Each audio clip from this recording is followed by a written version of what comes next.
ஆக்சுவலா இன்னைக்கு நம்ம அகஸ்தியர் அருளிய சரஸ்வதி ஸ்தோத்திரத்துல 20 மற்றும் 21வது ஸ்லோகம் இதோட சரஸ்வதி ஸ்தோத்திரம் முடியுது. சரியா? அந்த 2 ஸ்லோகமும் பார்க்க போறோம். படிக்கிறதுக்கு முன்னாடி சொல்ற ஸ்லோகம் சொல்றியா? சரஸ்வதி நமஸ்துபியம் வரதே காமரூபிணி வித்யாரம்பம் கரிஷாமி சித்திர் பௌத்தமே சதா. Very good. இப்ப நம்ம 19வது ஸ்லோகம் சொல்றேன். கமலாக்கார புஷ்பாச்ச காமரூபே நமோ நமஹ கபாலி கர்ம தீப்தாயை கர்மதாயை நமோ நமஹ. அதாவது கமலாக்கார புஷ்பாச்ச, ஒரு வெண்தாமரை தூய்மைக்கு அடையாளம் சொன்னேன்ல, அந்த தூய்மைக்கு ஆதாரமாகவும் நம்ம கேட்கக்கூடிய வரங்களை கொடுக்கறதுனால காமரூபே, அந்த வடிவத்தை எடுத்துள்ள சரஸ்வதிக்கு நமஸ்காரம்.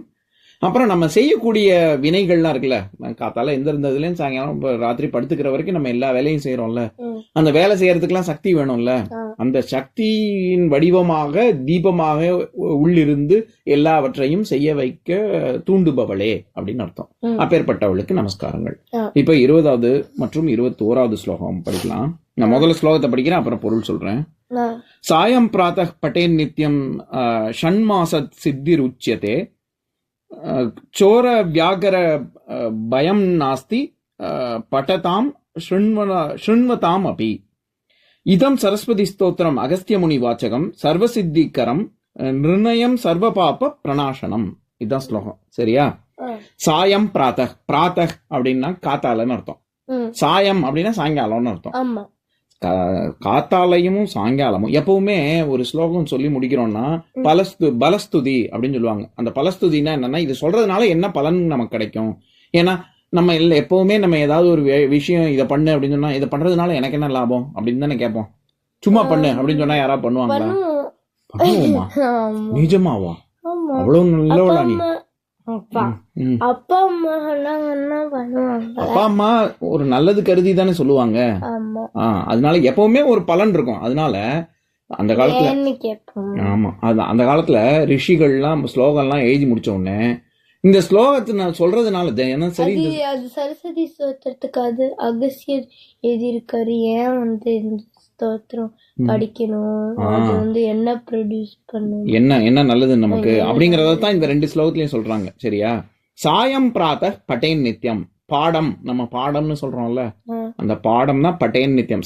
சமஸ்கிருதத்திலயும் பாட அப்படின்னா படிக்கிறதுன்னு அர்த்தம். சரியா? லெசன் அர்த்தம். நித்யம், நித்யா, தினசரி அப்படின்னு அர்த்தம். சரியா?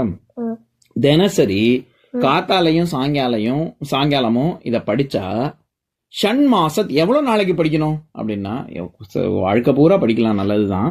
ஆனா எத்தனை மாசத்துல இருந்து உனக்கு வித்தியாசம் தெரிய ஆரம்பிக்கும் அப்படின்னா, ஷண்மாசத், மாசத்துனா மாசம்னு அர்த்தம். அதுவும் சமஸ்கிருதத்துல சொல்தான். மாசம் நம்ம தமிழ் மாசம்னு சொல்றோம்ல, அதேதான் மாசத். ஷண்னா எத்தனை நம்பர்? எத்தனை? சொல்லு 6. ஆமா, ஏன்னா ஆறுமுகம் அப்படின்னு நம்ம முருகனை சொல்றோம். அதையே சமஸ்கிருதத்துல சொல்லணும்னா ஷண்முகன் அப்படின்னு தானே சொல்றோம். ஷண்முகன், 6 முகங்கள் கொண்டுள்ளவன், அதத்தான் ஆறுமுகம். அதனால ஷண்மாசத் அப்படின்னா 6 மாசம் இத காத்தால சாயங்காலம் விடாம பாராயணம் பண்ணினா சித்திர் உச்சியதே அப்படின்னா நமக்கு சித்திக்கும். நம்ம நினைச்சதெல்லாம் சித்தார்த் அப்படின்னு அண்ணா பேர் இருக்குல்ல, நினைச்சது நடத்தி காமிக்கிறவன் அப்படின்னு அர்த்தம். நம்ம நினைச்சதெல்லாம் நடக்கும். சித்தார்த் வந்து ஒரு முனிவர் பேர். இவர் புத்தரோட இயற்பெயர். சரியா? நிஜம் பேர். ஆமா, நிஜம் பேர். நினைச்சது நடக்கும். அதுக்கு அடுத்தது சோர வியாகர பயம், பயம்னா பயப்படுறது, வியாகர அப்படின்னா புலின்னு அர்த்தம். புலி நமக்கு இருக்கிறதுலயே காட்டுல இருக்கக்கூடிய பிராணிகள்ல ரொம்ப பயமுடுத்துறது சிங்கம், புலி தானே. ஆமா, அதனால புலி பயம் எல்லாம் நமக்கு வராது. அப்படின்னா என்ன அர்த்தம்? எந்த பயமே இருக்கிறதுலயே உயர்ந்தது புலியும் சிங்கமும் தான். அந்த பயமே இல்லைன்னா மானுக்கு, இதுக்கு, நரிக்கு எல்லாம் பயப்படுவோமா? புலி பயமே போயிடும். அப்படின்னா மத யானைக்கும் பயப்பட மாட்டோம். சரியா? சோரபியா, அதே மாதிரி மக்களுக்கு நடுவுல திருடனுக்கு தானே நம்ம பயப்படுவோம். ராத்திரி வேளையில எங்க திருடன் வந்துருவானோன்னு இவங்க என்ன சொல்றாங்க, அந்த மாதிரி பயத்துக்கு ஒரு உதாரணம். அதுக்காக இந்த பயம் மட்டும்தானா, திருடன் பயம் மட்டும்தான் போகுமான்னு கிடையாது. சரியா? திருடன் பயமும் போகும், புலி பயமும் போகும்னா எல்லா பயமும் போகும்னு அர்த்தம். பயம் நாஸ்தி, அஸ்தி அப்படின்னா, ஆஸ்தி அப்படின்னா உருவாகிறதுன்னு அர்த்தம். ஆஸ்தி அப்படின்னா சமஸ்கிருதத்துல எப்பவுமே நேசத்தா என்ன அர்த்தம்? ஆ சேர்த்தாதானே ஆ சேர்த்தா ஆப்போசிட், நான் சேர்த்தாலும் சில சமயங்கள்ல ஆப்போசிட் ஆகும். நீ சேர்த்தாலும் நிருங்கிற மலா நிர்மலா அப்படின்லாம் பார்த்தோமே, நிறைய இது ப்ரிஃபிக்ஸ் இருக்கு சமஸ்கிருதத்துல. சரியா? அதுல ஒண்ணு இந்த நாங்கிறது ந ஆஸ்தி நாஸ்தி, எல்லாம் நாஸ்தியா போச்சு, நாசமா போச்சு அப்படின்னு சொல்றோம்ல, எல்லாம் அழிஞ்சு போச்சுன்னு. இந்த பயம்லாம் பயம் நாஸ்தி அப்படின்னா என்ன? இந்த திருடம் பயம், புலி பயம், எந்த பயமும் உனக்கு வராதே, எல்லாம் நாஸ்தி ஆயிடும் இத படிச்சா. பட்டதாம் ஸ்ருண்வதாம் அபி, ஸ்ருண்வதாம் அபி அப்படின்னா அத வந்து ரொம்ப என்ன சொல்றது, அத மனசுல நினைச்சுண்டு அத நல்லா அதுலயே கவனம் செலுத்தின்னு சொல்லணும். வேற எதையோ நினைச்சுன்னு இந்த ஸ்தோத்திரத்தை சொல்லக்கூடாது. சரஸ்வதியை நினைச்சுன்னு சொன்னா இந்த பயம் இருக்காது. அப்புறம் நம்ம நினைச்ச காரியம் எல்லாம் கை கூடும். காத்தால சாயங்காலம் 6 மாசத்துக்கு சொல்லணும் அப்படின்னு சொல்றாரு.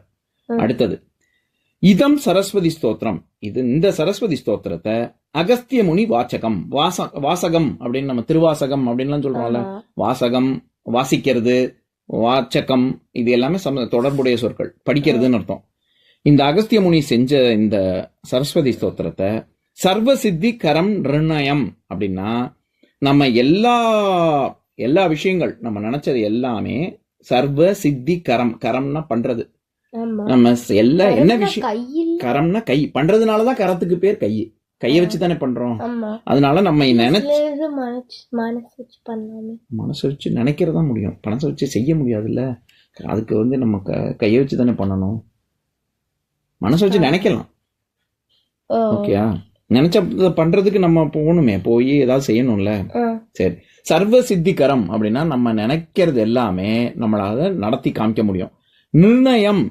நிர்ணயம்னா நிர்ணயம் டிசைட் பண்றதுன்னு சொல்றோம்ல, அந்த வார்த்தை தான் நிர்ணயம். நிர்ணய அப்படின்னா இந்த இடத்துல அத முன்னிருந்து செய்யறது அப்படின்னு அர்த்தம். சும்மா செய்யறது இல்ல, டு லீடுன்னு அர்த்தம்.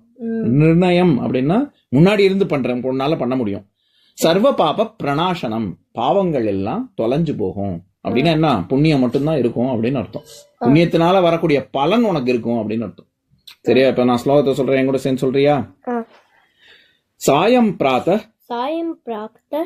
பட்டேன் நித்யம் ஷண்மாசத் சித்திருச்யதே சோர வியாகர பயம் நாஸ்தி படதாம் ஸ்ருண்வதாம் அபி. இதம் சரஸ்வதி ஸ்தோத்திரம்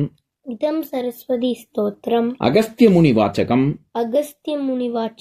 சர்வ சித்திகரம் நிர்ணயம் சர்வ பாப பிரணாசனம். சரி, இதோட சரஸ்வதி ஸ்தோத்திரம் முடிஞ்சது. நம்ம வந்து கடவுளை வேண்டிக்கலாம், நமக்கும் இதே மாதிரி எல்லா நல்ல விஷயங்களும் நமக்கு நடக்கணும் அப்படின்னு. சரியா? ஓம் இல்ல, சும்மா ஓம்னு மட்டும் சொல்லி முடிச்சிடும். ஓம் சாந்தி அப்படி சொல்லி முடிக்கணும். சரியா? ஓம் சாந்தி சாந்தி சாந்தி. நன்றி.